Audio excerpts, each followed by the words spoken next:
Assalamualaikum, selamat sore. Saya Dr. Ashadi Budi, spesialis THTKL. Hari ini saya akan menjelaskan mengenai perawatan pasca operasi dan pertanyaan-pertanyaan seputar operasi telinga. Oke, operasi telinga sendiri itu adalah operasi untuk menambal gendang telinga.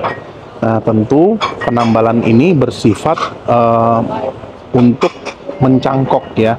Jadi prinsipnya mencangkok. Nah, yang namanya mencangkok, misalnya kita yang kita pikirkan misalnya mencangkok tanaman dulu deh. Kita waktu melakukan pencangkokan tanaman kan kita hanya menempel, misalnya ini dan ini kita tempel jadi satu. Nah, apakah yang menempel kita? Bukan, tapi yang menempel tetap aja yang di atas. Artinya kita sebagai manusia adalah berupaya dengan cara mendekatkan, merekatkan, dan sisanya adalah berdoa agar apa yang kita sudah lakukan, operasi yang kita lakukan ini berhasil untuk untuk tumbuh, berhasil untuk tumbuh. Nah, perawatan pasca operasi sangat bergantung dengan apa yang dilakukan. Nah, misalnya gini, operasi gendang telinga itu ada beberapa teknik. Jadi maka dari itu agak beda-beda perawatan pasca operasinya. Tapi yang sangat erat hubungannya adalah dengan urusan hidung. Nah, kenapa urusan hidung? Karena waktu kita melakukan operasi gendang telinga, maka jalan keluar satu-satunya jalan keluar atau drainase hanya ada di hidung. Oke, sebentar ya. Ya, lanjut. Jadi misalnya kita kan nambal gendang telinga nih. Waktu setelah kita tambal, wajar kalau misalnya gendang telinga itu kita mau mempertahankan jangan bergerak, ya nggak? Nah, apa aja yang bisa bikin gendang telinga bergerak? Misalnya kita bersin, karena kan tadi kan saluran keluarnya kan lewat hidung ya, otomatis saluran masuk juga bisa lewat hidung. Nah, ada namanya saluran eustasius. Ini seperti saluran drainasenya. Nah, maka dari itu kita harus menjaga semua tekanan-tekanan dari hidung. Misalnya bersin, buang ingus kasar, buang ingus keras, itu juga nggak boleh. Batuk, kalau misalnya kita batuk gimana? Kalau kita bersin gimana? Itu kan semuanya namanya batuk, namanya bersin. Itu kan suatu hal yang tidak bisa diberhentikan dengan mudah. Caranya gimana ya? Buka aja mulut gede, hacu gede, dan otomatis kan nggak ada tekanan ke hidung. Kalau hidung nggak ada tekanan, ya otomatis nggak ada tekanan ke telinga. Ya prinsipnya itu satu, urusan tekanan ke telinga. Nah, yang kedua, jangan nyedot-nyedot.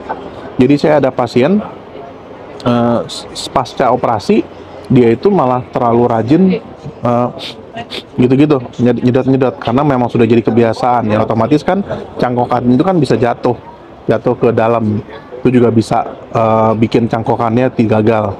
Yang ketiga, misalnya naik pesawat juga biasanya tidak disarankan karena tekanan pesawat juga tinggi sekali.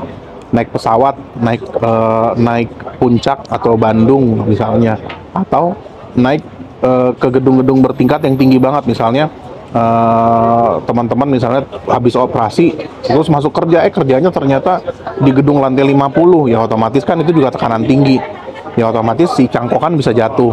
Jadi itu juga tidak disarankan. Nah, sebenarnya banyak hal-hal lain, ada juga yang mungkin agak konyol tapi pernah terjadi. Habis operasi itu kan biasanya disumpel telinganya, ditampon namanya. Nah, tolong ya sumpelan itu jangan dilepas. Kalau misalnya teman-teman berpikir oh iyalah masa nggak dilepas. Nah, kenyataannya saya pernah dapat pasien dengan sengaja melepas si tamponnya, dia lepas dan dia merasa kenapa dilepas pak? Saya nggak nyaman dok. Ya setelah dilepas ya otomatis cangkokannya kan jebol ulang, gagal tumbuh. Nah, kalau udah gagal tumbuh terus gimana? Ya udah, berarti harus kalau misalnya mau diperbaiki harus operasi ulang gitu. Ada juga yang nggak bilang-bilang ternyata dia terbang, ada begitu. Jadi ya macam-macam ya prinsipnya. Memang komunikasikan ke dokter kalian kondisi-kondisi yang kira-kira memungkinkan bisa beresiko untuk gagal tumbuh si cangkokan. Nah, ada faktor-faktor lain, misalnya orang yang anemia. Orang yang anemia biasanya kan pembuluh darahnya kan kurang, ya otomatis resiko untuk cangkokannya gagal juga besar. Contoh lain misalnya pasien yang kencing manis atau diabetes mellitus. Pasien-pasien ini kan juga cenderung susah untuk sembuh luka. Nah, terus kalau gimana? Kalau saya diabetes gimana? Ya bisa dengan cara gula darahnya dikontrol dengan baik. Jadi habis operasi dikontrol. Saya banyak pasien pasca operasi dengan diabetes tumbuhnya bagus. Jadi ya memang harus dijaga dengan baik. Nah, lalu pasca operasi apa yang sering bisa terjadi? Nah, karena pasca operasi ini ada irisan, tentu kadang-kadang ada darah di saluran telinga. Darah ini kadang-kadang bisa sampai keluar ke keluar liang telinga. Jadi kalau itu terjadi ya jangan panik, itu kadang-kadang wajar. Yang bisa terjadi lagi adalah waktu pasca operasi kok seperti ada yang jalan-jalan dalam telinga. Nah, kalau ada yang dalam telinga juga itu normal, bukan suatu kelainan. Nah, hal-hal yang lain yang sering juga dikeluhkan, habis operasi kok bunyi kretek-kretek, itu juga wajar, bukan kelainan. Biasanya normalnya nanti akan makin pelan bunyi itu. Ya prinsipnya hal-hal ini bukan suatu kelainan, tapi memang proses yang harus terjadi sampai luka ini menyembuh dengan sempurna.